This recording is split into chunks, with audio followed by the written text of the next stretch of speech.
오늘은 면제년 그 희망의 카이로스라는 제목으로 여러분과 하나님의 말씀을 나누고자 합니다. 노예제도가 처음 시작된 때는 언제일까요?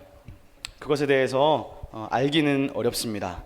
그러나 일반적으로 생각되는 것은 신석기 시대 혹은 청동기 시대에 다른 부족을 정복하면서 정복된 부족을 하층민으로 부린 것에서 출발합니다.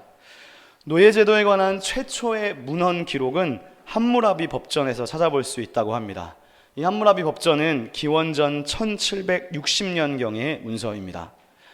성경에서도 노예제도가 확립된 제도로 언급되고 있는데 바로 오늘 우리가 읽은 구약성경의 본문과 같은 구절입니다. 모세오경은 아무리 빨라도 기원전 15세기에 기록되었기 때문에 시기적으로는 함무라비 법전보다 늦은 문헌이라고 볼 수 있습니다. 그런 면에서 함무라비 법전이 노예제도에 관한 최초의 기록이라고 할 수 있습니다. 성경 구절 안에서 이렇게 노예제도를 전제로 하고 있는 것은 근대에 들어와서 미국에 중요한 영향을 많이 미쳤습니다. 미국은 여러분이 잘 아시는 바와 같이 노예제도를 둘러싼 아주 극심한 갈등이 불과 100여 년 전에 있었던 그런 나라였습니다. 그 갈등은 특히 1860년대에 극심화되었는데 그 이유는 노예제도 해방이라는 정책을 가졌던 아브라함 링컨이 미국 대통령에 당선되면서 노예 해방에 대해서 반대했던 미국의 남부주가 연방에서 탈퇴해버렸기 때문입니다. 그래서 미국에 그 유명한 남북 전쟁이 발발하게 되었습니다. 그런데 여기서 중요한 것은요, 이 노예제도를 둘러싼 갈등 속에서 미국 안에 있는 기독교인들 사이에서도 논쟁이 있었다는 것입니다. 특별히 미국의 남쪽은, 이 남부 지역은 노예제도가 계속 지지되기를 원했었는데 이들은 노예제도가 성경 안에도 있기 때문에 노예제도는 정당하다, 하나님의 뜻이다 라고 외치면서 근본주의적, 문자적 성경 해석을 했습니다. 특히 남부의 기독교인들은 신약의 에베소서에서 노예는 주인에게 복종해야 한다는 말씀을 빌어서 노예제도를 찬성했습니다. 우리나라에서 노예 해방은요, 국사 시간에 배웠을 법한 내용인데 가보개혁입니다. 잘 알고 계시죠? 네. 네. 가보개혁은 노예 해방을 최초로 법으로 도입한 정책이었습니다. 이 법이 처음에 이제 나왔을 때 지방의 유지들이 무시했다고 합니다. 역시 쉽지 않은 일이었기 때문이죠. 그러나 개화기에 접어들면서 실제로 노비들을 해방하는 사람들이 등장하기 시작했는데, 그러니까 해방시켜주는 사람들이 등장하기 시작했는데, 감동스러운 것은 노비들을 해방하는 사람의 대부분이 모두 기독교인들, 특히 개신교인들이었다는 점입니다. 이분의 이름이 여운형입니다. 여운형은 일제강점기 때 독립운동가였는데 3.1운동을 기획하는 일을 주도했던 분입니다. 상하이 대한민국 임시정부 의원과 외무부 차장을 지냈던 인물이었습니다. 그런데 여운형은 장로회 신학대학교의 전신이었던 평양신학교에서 공부하다가 장로교 선교사인 언더우드를 만나게 됩니다. 그래서 일찍부터 신학을 공부하고 기독교를 접하면서 그는 집안의 노비들을 스스로 풀어주었습니다. 다시 말해서 여운형은 그리스도인이 된 후에 노비 문서를 불태워버림으로써 집에서 부리던 노비들을 해방시켰던 분입니다. 그러나 이보다 앞선 윤치호라는 개화기의 정치인이 있었는데 윤치호 역시 그리스도인이었습니다. 윤치호는 특히 가족들까지 전도해서 예수를 믿게 하고 가족들 전체가 그의 전도를 받고 즉시로 대대로 내려온 신주단지를 불태우고 노비 문서를 불태웠습니다. 그래서 우리나라에서 노비 문서를 가장 먼저 불태운 가문이 되었습니다. 이 윤치호 선생님의 노예제도 폐지에 관해서 두드러진 점이 있는데 그것은 이 윤치호 씨가 노비들을 해방시켜 줄 때 그냥 해방시켜 준 것이 아니라 기록에 따르면 노비들에게 재산을 주어서 독립시켜 주었다는 점입니다. 노비들을 해방시켜 줄 때 그냥 해방시켜 준 게 아니고 노비들에게 재산까지 주면서 독립시켜 주었다는 점을 미루어 볼 때 이 윤치호 선생님은 오늘 우리가 읽은 이 신명기 말씀을 읽고서 이 말씀에 순종했던 분이었음을 알 수 있습니다. 그것은 노예를 해방시키라는 명령에 대해서 율법 중에서 이 신명기가 가장 강력하고 무엇보다 개혁적인 요구를 우리에게 명령하고 있기 때문입니다. 구약에서 우리가 율법이라고 하면 보통 모세오경을 가리킵니다. 그런데 이 5권의 모세오경에서 노예제도와 관련된 이야기가 들어있는 성경은 3권인데요. 그것은 출애굽기, 레위기, 신명기입니다. 이 3권의 책에서 노예제도와 관련된 율법을 대조해 보면 우리는 신명기 말씀이 어떤 특징을 더 많이 가지고 있는지를 알 수 있습니다. 화면에 제가 정리해 본 표를 한번 보시겠습니다. 모세오경에서 이 3 본문 말씀이 모두 다 빚 때문에, 돈이 없어서 빚 때문에 결국 몸까지 팔려버린 노예가 된 이스라엘을 주제로 삼고 있다는 공통점이 있습니다. 그러나 각 책은 노예를 놓아주는 일에서 서로 독특한 상황을 배경으로 하고 있습니다. 그것은 이 3권의 책의 역사적 정황이 다 달랐었기 때문인 것 같아요. 그런데 각 본문 말씀을 대조해 보면 신명기의 특징이 훨씬 더 잘 부각된다는 것을 알 수 있는데, 먼저 제일 위에 있는 이 대상을 보면 출애굽기는요 히브리 종이라고 말하고요, 레위기는 가난해서 몸이 팔린 동족이라고 말합니다. 근데 이게 히브리어로 보면 모두 다 남자에게만 해당되는 말씀입니다. 그러나 오늘 신명기 15장 12절에도 나오는데, 여기에서는 노예 해방 자격이 되는 사람이 남자만 가능한 것이 아니라 여성도 가능하다고 부각시켜 주면서 이 신명기 말씀이 훨씬 더 개혁적이라는 것을 우리가 확인할 수 있습니다. 특히 화면에 4번째 칸에 있는 남녀 대우 조건을 보면 남자는 값없이 나갈 수 있지만 여성 노예는 특별한 케이스이긴 하지만 해방이 불가능하다고 이야기합니다. 그러나 신명기 말씀의 경우에는 여종에게도 남종과 똑같이 하게 해야 한다고 명령하면서 남자와 여자에 대한 차별 대우를 금지하고 있습니다. 그리고 레위기 말씀과 비교해 보면 가운데가 레위기인데요, 레위기는 7년째 안식년을 언급하기는 하지만요, 이 레위기를 읽어보면 안식년 때에 노예 해방에 대한 이야기는 전혀 하지 않고 있어요. 노예 해방은요 오로지 안식년이 7번 지난 49년째나 혹은 50년째인 희년의 노예를 해방해 주라고 말합니다. 그렇게 보면 신명기 경우는 7년마다 해방해 줘야 되는 거니까 훨씬 더 이 노예의 소유주들에게는 되게 불편한 법이 신명기법이었을 거예요. 그리고 노예들에게는 레위기보다는 신명기가 훨씬 더 좋은 법이었을 것이라고 우리가 생각할 수 있습니다. 이처럼 신명기 말씀이 어디에 더 관심을 두고 강조하고 있는지 다른 성경과 비교해 볼 때 우리는 그 차이를 확연하게 알 수 있습니다. 신명기는 이 5경 중에서도 그 어떤 말씀보다 훨씬 더 약한 자와 가난한 자의 입장에서 그들을 너희가 돌보고 배려해야 된다는 중요한 관점을 가지고 있는 것이죠.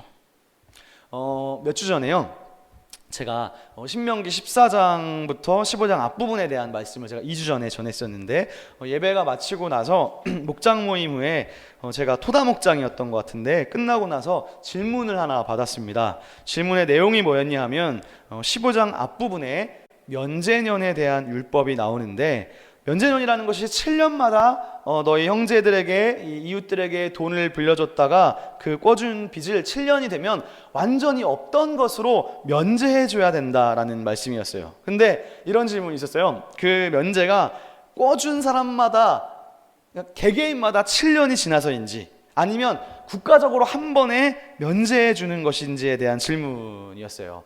예. 근데 만약에 면제년이 전국적인 것이었으면 이거 6년째 돈 꿔준 사람은 이거 불공평한 게 아니냐, 1년만 지나서 이거를 해야 되는데, 또 이런 뉘앙스의 질문이었어요. 다 같이 신명기 15장 9절 말씀을 한번 보겠습니다. 9절에 보면 이렇게 기록되어 있습니다. 삼가 너는 마음에 악한 생각을 품지 말라. 곧 이르기를 일곱째 해 면제년이 가까이 왔다 하면서 내 궁핍한 형제를 악한 눈으로 바라보며 아무것도 주지 아니하면 그가 너를 여호와께 호소하리니 그것이 내게 죄가 되리라. 10절입니다. 너는 반드시 그에게 줄 것이요 줄 때에는 아끼는 마음을 품지 말아라. 이 말씀에 보면 어떤 상황이 전제되어 있나요? 만약에 내년이 면제년이에요. 즉 올해가 6년째인 거예요. 그러니까 여기에서 신명기는 면제년은 개개인마다 해당되는 것이 아니라 전 국가적인 해였던 거예요.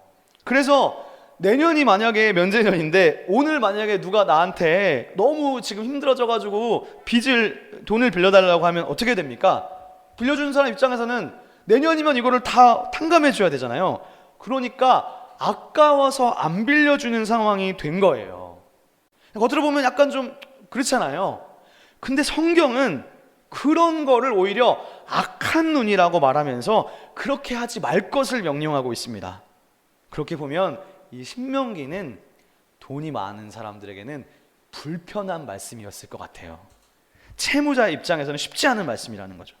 정말 신명기는 하나님이 가난한 자와 연약한 자의 편이라는 것을 너무나 잘 드러내주는 말씀입니다. 그래서 우리가 이것에 대한 답변을 오늘 이 노예해방법과 연관지어 생각해 볼 수 있습니다. 이 노예해방법 역시 면제년에 동시에 해방시키는 전국적 해방이었던 것입니다. 우리가 이 말씀을 보면서요, 단순히 신명기에 국한되지 않고 이 신명기 말씀이 기록되던 그 당시의 사회상을 알면 이 신명기의 말씀이 얼마나 놀라운 하나님의 말씀이고 개혁적인 명령인지를 우리가 알 수 있습니다. 왜냐하면 제가 설교의 서두에서 말씀드린 바와 같이 이 종과 노예 제도는 고대 사회에서 아주 보편적이고 당연한 문화였기 때문입니다. 즉 당시 세계에서 이 노예제도의 세계관은 너무나 당연한 거예요. 그런데 이 신명기의 개혁성은 뭐냐 하면 이 신명기가요, 단순히 노예들을 너무 고생하니까 너무 괴롭히지 말고 짐승처럼 대하지 말고 그래도 조금 사람 살 수 있도록 처우 개선 좀 해줘, 그런 차원이 아니라는 거예요. 노예들에 대한 일반적 처우 개선이 아니라 아예 종살이에서 해방되어서 일반 시민과 동등한 사회 구성원으로 인정해주는 방법을, 그것도 구전이 아니라 문서로 성문화한 것입니다. 즉 노예를 재산으로 보지 않고 노예에 대한 전인적 회복을 꿈꾸는 책이 바로 신명기인 것입니다. 그런데 이 신명기가 출애굽기나 레위기보다도 더 강력한 전인적 회복인 것이 여성에게도 똑같이 해줘야 한다고 말씀하고 있다는 사실입니다. 그런 면에서 이 신명기 말씀은 정말 당시 사회에서 개혁적이고 진보적인 말씀이었을 것입니다. 사실 이 신명기의 개혁성은 여러분 이미 앞에서도 많이 나왔고요, 앞으로도 반복되는 것들이에요. 예를 들어서 이 안식일을 지키라고 할 때 신명기는 주변 민족들과는 다르게 이스라엘이 하나님 백성이기 때문에 이 하나님 나라의 DNA를 잘 보여줍니다. 안식일에 대해서 이렇게 이야기해요. 일곱째 날은 내 하나님 여호와의 안식일인즉 너나 내 아들이나 딸이나 남종이나 여종이나 내 소나 나귀나 내 모든 가축이나 문 안에 유하는 객이라도 아무 일도 하지 못하게 하고, 그리고 한 번 더 반복해줘요. 내 남종이나 내 여종에게도 너처럼 안식하게 할지니라. 즉 이 안식일법의 강조가 어디에 있냐 하면, 안식일을 우리는 나만 쉬는 것이라고 생각하는데 쉼의 목적이 너희들의 평안이 아니라 너의 종과 노예도 너처럼 똑같이 쉬게 해주어야 한다는데 방점이 있는 것이죠. 여러분 이거 생각해보면 말이 안 되는 거예요. 너는 쉬어도 노예는 쉬면 안 되죠. 주인이 쉰다고 집안의 노비들까지도 쉰다는 것은 고대 사회에서는 상상할 수 없는 이야기입니다. 그러나 신명기가 보여주는 하나님 나라의 원리는 그렇지 않다는 거예요. 그리고요, 절기나 축제일에 놀러 갈 때, 막 즐기러 갈 때 반드시 노예도 함께 가야 된다고 명령해요. 함께 간다는 게요, 단순히 주인을 막 시중 들러 간다는 게 아닌 거예요. 맛있는 거 먹고 파티하러 갈 때, 축제하러 갈 때 신명기는 이렇게 이야기해요. 여러분이 한번 읽어주시겠습니까? 화면에. 자, 시작.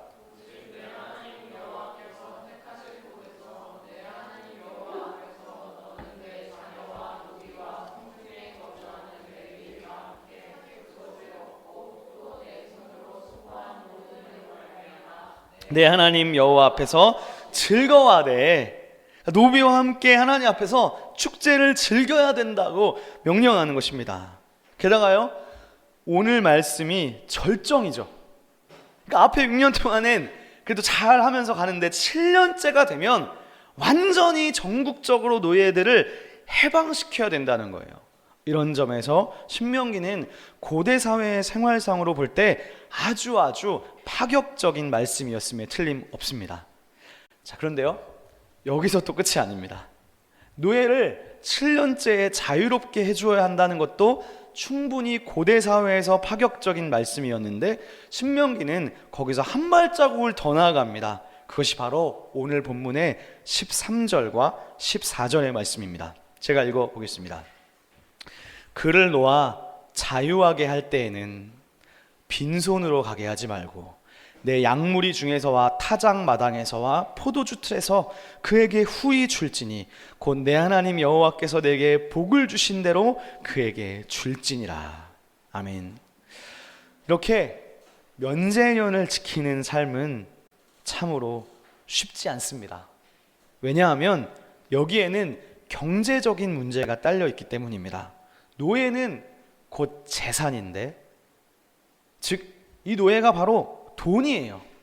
사람을 돈 주고 산 것이기 때문에 종을 놓아준다는 것은 돈과 관련된 문제이고, 6년 동안 부리던 종을 놓아준다는 것은 그 사람의 욕심을 버리지 않고서는 절대로 가능하지 않은 처사입니다. 그런데 신명기는 지금까지도 파격적이었지만 한 발자국 더 나아간 것이 바로 앞의 말씀을 비교해보면, 출애굽기는요, 화면에서 보시는 바와 같이 해방 방법 칸을 보면 노예를 해방할 때 빈손으로 보내도 아무런 문제가 없습니다. 그러나 신명기는 절대로 빈손으로 또 가게 하면 안 됩니다. 빈손으로 보내지 않는 게 또 명령이에요. 즉 노예를 그냥 풀어주는 것도 쉽지 않은데 보낼 때 빈손으로 가게 하지 말라니까, 이거는 당시 사람들에게 정말 순종하기 어려운 명령이었던 거예요. 특히 14절에는 네가 가진 재산의 양무리와 타작마당에서 포도주 틀에서 그에게 후히 줘야 된다고 해요. 후하게 챙겨서 보내줘야 된다고 명령합니다. 제가 찾아보니까 이 후히 주라는 말을 새번역과 가톨릭 성경과 바른 성경 번역본은 넉넉하게 주어야 된다고 번역했습니다. 만약에 노예를 해방시키는데 빈손으로 보내면요, 여러분이 생각해 보세요. 노예 입장에서 생각해 보세요. 노예가 재산이 없는 상태로 해방되는 거잖아요. 그러면 사실 그 사람은 다시 노예로 전락할 가능성이 높아지는 거예요. 사실 주인의 입장에서 이렇게 말할 수 있죠. 내가 지금 공짜로 보내주는 것만으로도 감사하게 생각해야지. 내가 자유롭게 줬으면 그때는 네가 알아서 먹고 살아야 되지, 내가 그것까지 챙겨줘야 되느냐. 여러분 충분히 이렇게 생각할 수 있지 않겠습니까? 그러나 성경은 이 노예가 무난하게 새 출발할 수 있도록 물질적으로 도와주어야 한다는 인도주의의 정신이 드러나고 있습니다. 저는 이 신명기를요, 우리가 쉐마만 알면 신명기 잘 모르는 거예요. 많은 사람들이 신명기 하면 딱 유명한 게 쉐마예요. 이스라엘아 들으라, 우리 하나님 여호와는 유일하시니까 마음을 다하고 뜻을 다해서 하나님을 사랑해라. 이 말씀이 신명기에 정말 중요한 말씀인 것이 맞는데, 하나님을 마음을 다해 사랑하라는 것인데, 여러분 하나님을 사랑하라는 것이 무엇일까요? 이 신명기 전체를 안 읽고 우리가 딱 그 쉐마만 알고 있으니까 많은 사람들은 이 하나님을 사랑하라는 이 말을 종교적인 언어로만 이해해요. 그래, 다른 신 섬기지 않고 하나님만 사랑해야지, 목숨 걸고 예배해야지. 그러나 그 부분도 충분히 있습니다. 부인할 수 없습니다. 하지만 하나님을 사랑하기 때문에 신명기가 보여주는 하나님 나라의 원리를 보니까 그것은 이 세상 속에서, 사회 속에서 어떻게 살아가느냐에 달려 있는 거예요. 다시 말해서 우리가 하나님을 마음을 다하고 뜻을 다하고 힘을 다해 사랑하는 만큼 노예를 해방시켜줘야 된다는 거예요. 노예를, 가난한 자를, 너희가 하나님을 사랑하는 만큼 가난한 사람들을 배려하고 그들을 돌봐주어야 된다는 것입니다. 즉 우리가 신명기 말씀을 배우면 배울수록 무엇을 알게 되느냐? 하나님을 사랑하는 만큼, 하나님을 목숨 걸고 사랑하는 만큼 공동체 안에 연약한 자들을 배려하고 그들을 여러분의 공동체에서 제외시키지 말고 함께하는 것입니다. 여러분, 교회가 어떤 교회가 정말 건강한 교회일까요? 여러분들께서는 이 교회는 정말 좋은 교회다, 혹은 이 교회가 정말 건강한 교회다라는 것을 어떤 관점으로 평가하고 계시나요? 보통 자기 교회에 대한 자부심이 있는 사람들은요, 정말 하나같이 어디서 나오느냐? 사이즈에서 나와요. 교회에서, 학교에서 신학생들 사이에서도 똑같아요. 이렇게 물어봐요. 홍영희 전사님, 어느 교회 다니나요? 어느 교회 사역하고 있나요? 그 다음 질문이 뭔지 아세요? 성도들 몇 명이나 되나요? 그걸 다 물어봐요, 신학교에서도. 대부분 다. 그리고 사이즈가 큰 교회면 자부심이 있어요. 즉 대형교회, 큰 교회에서 자부심이 나오는 것 같아요. 근데 그런 것 같습니다. 대형교회는 사람도 많고 물질도 많고 하다못해 찬양도 정말 전문가가 찬양 인도하고 악기도, 선교를 해도 크게 합니다.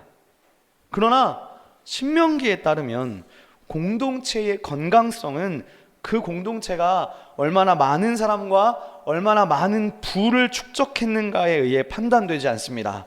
공동체의 건강성은 공동체 내부에 가난한 사람들, 연약한 사람들에 대해 얼마나 배려하고 얼마나 그들과 함께 하는가로 측정되는 것입니다.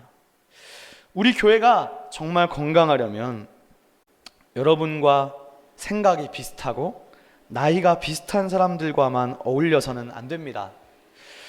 목장 모임까지 함께 해주는 것, 거기서 그치면 안 됩니다. 왜냐하면 신명기는 파티 갈 때도 노비를 함께 데려가서 함께 즐거워하고 함께 먹으라고 명령해요.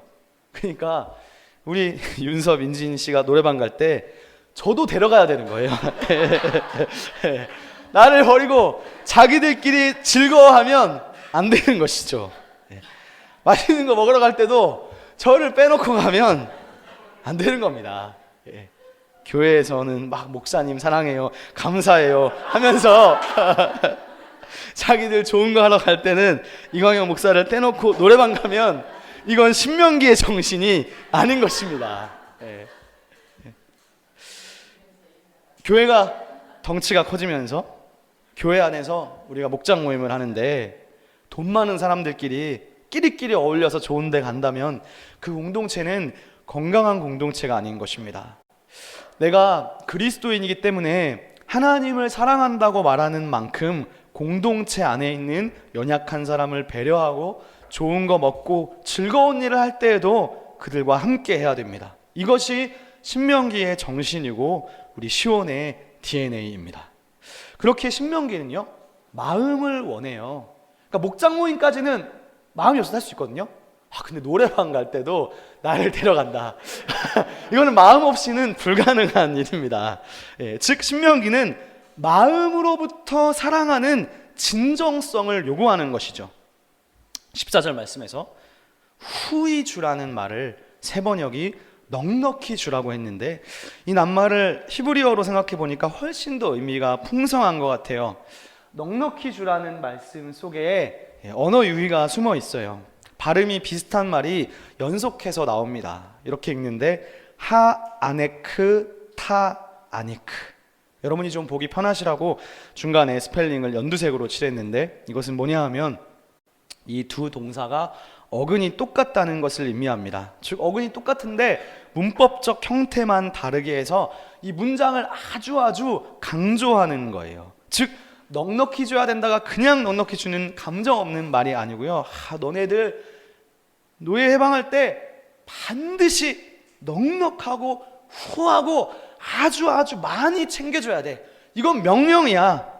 이런 강조가 본문 안에 있다는 거예요. 근데 이 넉넉히 줄지니라는 말이 아나크라는 동사인데, 제가 사전을 찾아보니까 이 본래 뜻이 조금 다르더라고요. 한글 성경이 의역했는데 이 아나크라는 동사는 보니까 성경에 2번밖에 안 나오는 아주 희귀한 단어입니다. 그래서 이게 딱 비교하기가 좋은데, 즉 한 군데 더 나오는데 어디 나오냐면 시편 73편에 나옵니다.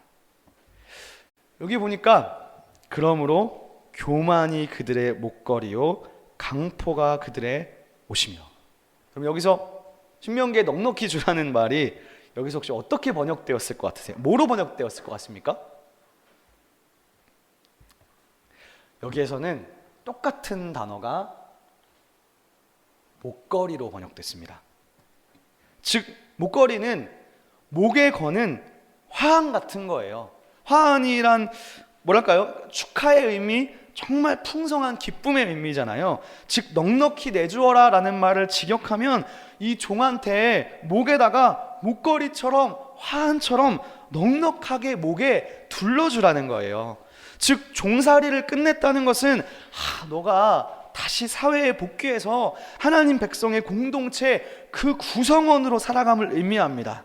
그러므로 정말 이 노예가 진정한 회복을 이룰 수 있도록 지원해줘야 되는 거예요. 간신히 목숨만 연명할 정도로 최소한의 양식을 주어서는 안 되고, 양고기, 곡식을 마치 화환처럼 목에 넉넉히 돌려주면서 축하하면서 축복하면서 내보내 주어야 한다는 것입니다. 어찌 보면 이 말씀은 정말 이상적이고 불가능해 보이는 말씀입니다. 특히 돈이 많은 사람일수록 더 힘들어요. 이 모든 것을요 돈으로 계산하고 경제적으로만 따지면 빚을 준다든지, 빚을 면제해 준다든지, 다른 사람들에게 넉넉하게 꾸어진다든지, 종된 자에게 자유를 주는 행동은 머릿속으로 이걸 다 돈으로 보고 계산하면 이런 행동은 절대로 불가능합니다. 어느 누구도 이런 행동을 과감히 실천할 수 없습니다. 그러나 신명기 15장은 이 신앙의 의미를 사회 경제적으로 풀어내고 있어요. 사회 경제적 이론을 신앙으로 승화시키고 있어요. 그런 의미에서 신명기 15장은 하나님의 경제를 우리로 하여금 배우게 하는 본문이기도 합니다. 그렇다면 이것이 어떻게 가능할까? 그것이 15절에서 나타납니다. 여러분들께서 15절의 말씀을 한번 소리내어 읽어주시겠습니다. 시작.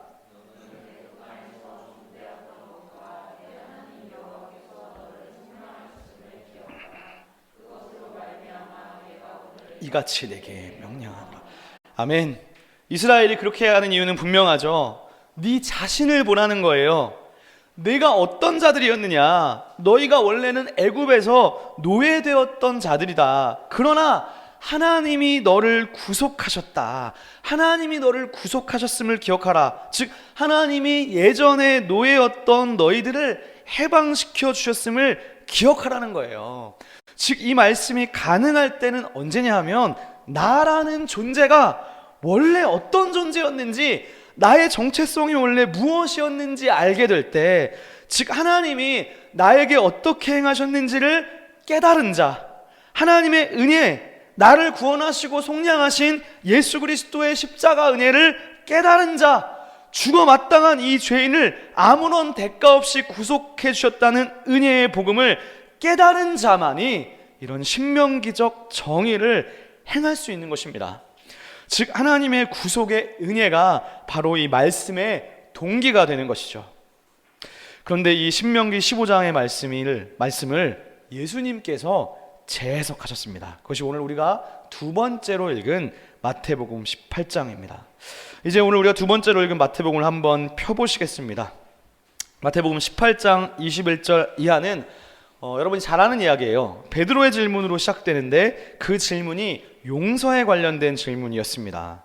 베드로가 물어보는 거죠. 예수님한테, 예수님, 내 형제들이 나한테 죄를 범하면 제가 몇 번까지 용서해 줘야 됩니까? 그럴 때 유명한 말씀, 7번뿐만 아니라 7번을 70번까지라도 해야 된다 하시면서 예화를 드세요. 그 예화가 오늘 우리가 읽은 23절 이하의 말씀입니다.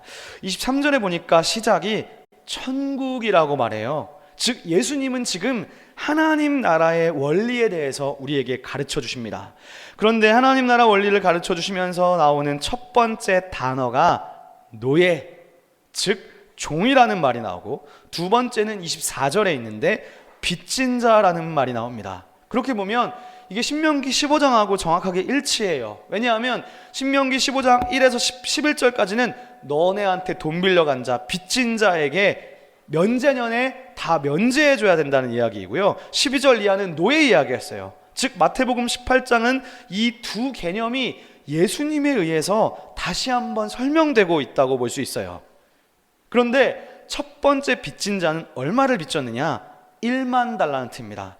제가 주석을 찾아보니까 이거를 지금으로 환산해 보면 11억 정도 되는 엄청난 액수라고 합니다. 즉 이 비유는 여러분이 아시는 바와 같이 11억을 빚졌는데 못 갚은 거예요. 그러니까 시간이 지나서 결산할 때가 됐는데 안 갚고 있는 거예요. 그래서 그놈을 싹 잡아들였습니다. 25절이죠. 갚을 것이 없는지라 주인이 명하여 그 몸과 아내와 자식들과 모든 소유를 다 팔아 갚게 하라 하니, 26절, 그 종이 엎드려 절하며 이르되 내게 참으소서 다 갚으리라 하거늘 그 종의 주인이 불쌍히 여겨 놓아주면서 그 빚을 면제해 줬다는 것입니다. 그런데 이 종이 너무 좋아서 집에 가는 길에 나한테 100데나리온 빚진 자를 만났는데 어떻게 합니까? 참아달라는 그 말을 무시하고 고소하고 감옥에 가두었다는 것입니다. 그래서 주인이 화가 나서 말합니다. 32절이죠.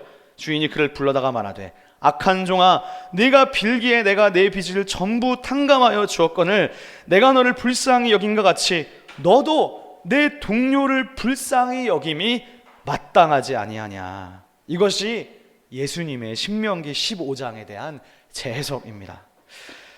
그런데 우리가 이 예수님의 신명기 해석에서 눈여겨볼 것이 한 가지가 있어요. 그것은요, 신명기에서는 아직 다 드러나지 않았지만 예수님께서 이 신명기 계시를 더 활짝 드러내셔서 예수님의 놀라운 신적 통찰력으로 그 안에 담긴 영적인 의미까지 벗겨내 주셨다는 것입니다. 그것은 뭐냐 하면 이 마태복음 본문의 서론과 결론입니다. 결론으로 가면 이 빚진 자 이야기의 본질을 알 수 있는데 그것은 바로 죄사함이라는 개념입니다. 35절을 보세요. 이 빚진 자 이야기가 어떻게 가냐면 너희가 마음으로부터 형제를 용서하지 아니하면 나의 하늘 아버지께서도 너희에게 이같이 하시리라. 즉 우리가 이 주제를 죄에 대한 용서라는 안경을 쓰고 다시 읽어보면, 여러분 여기서 돈을 빚진 자는 뭔가요? 하나님께 죄 지은 자인 거예요. 죄의 노예인 것이죠. 즉 우리는 하나님께 죄라는 빚을 진 자들이에요. 근데 우리가 하나님께 얼만큼 빚졌습니까? 11억 원만큼 죄를 지었다는 거예요. 11억 원을 하나님께 갚아야 되는 존재인 거예요. 1만 달란트의 무게가 30만 킬로그램이라고 합니다. 30만 킬로 되는 엄청난 금덩어리 무게만큼 죄를 빚진 자들이라는 거예요. 그래서 우리는 우리 안에 내면에 있는 이 더럽고 추악한 죄의 빚을 갚을 능력이 없는 거예요. 그래서 우리는 마귀에게 팔려버린 존재가 된 것이죠. 우리가 가진 전부를 팔아도 이 죄의 빚을 갚을 능력이 없는 우리는 연약하고 더러운 존재들입니다. 그러나 27절 말씀과 같이 하나님이 우리를 불쌍히 여겨주셔서 우리를 놓아주시고 우리를 구속해 주셨습니다. 예수님의 그 십자가 희생으로 우리를 불쌍히 여겨주셔서 그 신실하신 사랑으로 우리를 구속해 주셨어요. 그러므로 하나님께서 예수 그리스도 안에 시작하신 그 일은 바로 죄로부터 노예가 된 우리를 죄의 세력으로부터 해방시켜 주신 것입니다. 그러므로 우리가 이 신명기의 면제년, 노예 해방법을 예수님의 말씀으로 요약하면 예수님은 이렇게 말씀하시는 겁니다. 너희가 사람의 잘못을 용서하면 너희 하늘 아버지께서도 너희 잘못을 용서하시려니와 너희가 사람의 잘못을 용서하지 아니하면 너희 아버지께서도 너희 잘못을 용서하지 아니하시리라. 아멘. 이 말을 더 줄이면 이렇게 됩니다. 우리가 우리에게 죄 지은 자를 사하여 준 것 같이 우리 죄를 사하여 주시옵고. 이 말씀이 오늘 신명기 15장 14절에 대한 예수님의 해석입니다. 신명기는 네가 노예를 해방시켜 주어야 할 동기가 뭐냐? 너도 애굽 땅에서 종되었으니까 그 종되었던 것과 네 하나님 여호와께서 너를 구속하셨음을 기억하라. 너희도 애굽 땅에서 종되었으나 하나님이 너희를 구속하셨던 것과 같이 너도 히브리 노예를 자유롭게 해 주어라. 이것이 예수님 말씀의 근거가 됩니다. 결국 신명기 이 하나님 나라 경제 원리는요, 우리 자신의 정체성을 기억하는 데 달려 있습니다. 더불어 하나님이 어떤 분이신가를 기억하는 데 달려 있습니다. 마찬가지인 것 같아요. 우리가 살아가면서 용서해야 될 사람들이 있습니다. 우리는 우리 주변 사람들을 용서해야 하고 때로는 탕감해 주어야 하고 가난하고 연약한 사람들에게 손을 내밀어 회복시켜 주어야 할 의무가 있습니다. 이것이 왜 의무냐? 그것은 소망 없고 가난하고 죄인이었던 나를 하나님이 예수 그리스도의 신실하신 순종과 희생으로 회복시켜 주셨고 구원해 주셨기 때문입니다. 그래서 이웃에게 정의를 행하는 것은 우리 교회의 정체성이기도 하고 우리 교회의 DNA이기도 한데, 이 의를 행하는 것에 힘의 근원과 동기가 어디에서 나오느냐? 나 자신의 힘으로는 안 돼요.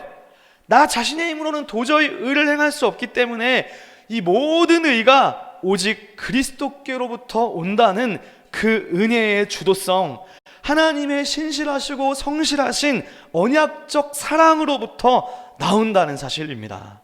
사랑하는 여러분, 우리 교회가 행해야 되는 의는 단순히 베풀고 단순히 나누는 삶이 아니에요. 우리가 나눔과 의의 기초와 뿌리는 주님께서 우리 같은 죄인을 구원하셨다는 그 큰 사랑으로 인하여 우리가 이 땅에서 의를 행해야 되는 것입니다. 그러므로 하늘에 계신 하나님을 향한 열정, 하나님 사랑합니다, 하나님 목숨 다해 사랑합니다 라고 외치는 그 사랑과 열정을 우리가 예배 가운데에서도 표출해야 하지만 동시에 우리 공동체 안에 그리고 우리 주변에 연약한 사람들과 이웃들을 위한 열정과 정의로 표출되어야 합니다. 이것이 신명기가 꿈꾸는 하나님 나라요, 예수께서 그토록 꿈꾸셨던 하나님 나라입니다. 사랑하는 여러분, 말씀을 마무리하면서 우리가 2주간에 걸쳐서 신명기 14장과 15장을 배웠습니다. 매년마다 3년마다 7년마다 행해야 되는 거룩한 박자요, 거룩한 리듬이 우리 삶에 필요하다는 것을 말씀했습니다. 즉 일상의 크로노스 속에서 7년마다의 거룩한 카이로스가 있어야 함을 말씀합니다. 신명기는 이스라엘에게 노예로 부릴 수 있는 기간을 6년으로 한정시켰습니다. 7년째는 아예 해방의 해인 것입니다. 즉 면제년마다 자유와 해방을 체험하게 하는 제도를 너희 사회에 구현하라는 것입니다. 이렇게 할 때 7째 해는요, 돈이 없어서 몸까지 팔려서 노예가 된 자들에게는 그 시간이요, 그냥 일상의 크로노스가 아니라 그들에게는 7년째가 정말 희망의 카이로스가 되는 거예요. 그리고 반대로 종으로 부리던 자들에게는 그것이 돈과 물질과 권세를 내려놓아야만 하는 자기 비움의 카이로스가 됩니다. 신명기 14장에서는 매년마다 11조를 들여서 그 11조를 가지고 성전은 가난한 자를 도우라고 했습니다. 3년마다 11조는 특별히 객과 고아와 과부와 레위인들을 위해서 사용하라고 했습니다. 그렇게 보면 7년째는요, 가난한 사람들에 대한 구제나 종으로 팔려온 자들에 대한 배려와 사랑이 절정으로 치닫는 해입니다. 이 7이라는 숫자는 안식일과도 관련되어 있어요. 그래서 7일에는 노예도 쉬었던 것처럼 한평생을 살면서 7년째가 되는 해는 가난한 자들이나 종으로 팔려온 자들에게 모두 삶의 빚으로부터 벗어나는 기회를 주니까, 노예로부터 해방시키는 해이니까 그 7째 해야말로 이웃사랑의 절정이고 희망의 카이로스인 것입니다. 사랑하는 여러분, 우리 주 예수님께서 저와 여러분을 향해서 그 해방과 자유를 베풀어 주셨습니다. 그러므로 이 7년째 해는 우리에게도 유일한 소망의 카이로스가 됩니다. 예수님은 그 면제년을 우리에게 베풀어 주셨어요. 우리는 예수 그리스도 아니면 결코 소망 없는 이 죄의 빚을 갚을 수 없는 자들입니다.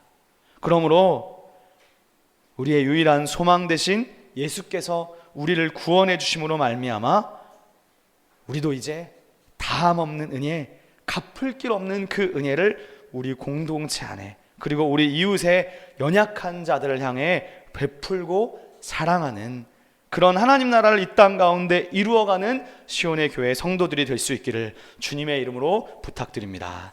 아멘.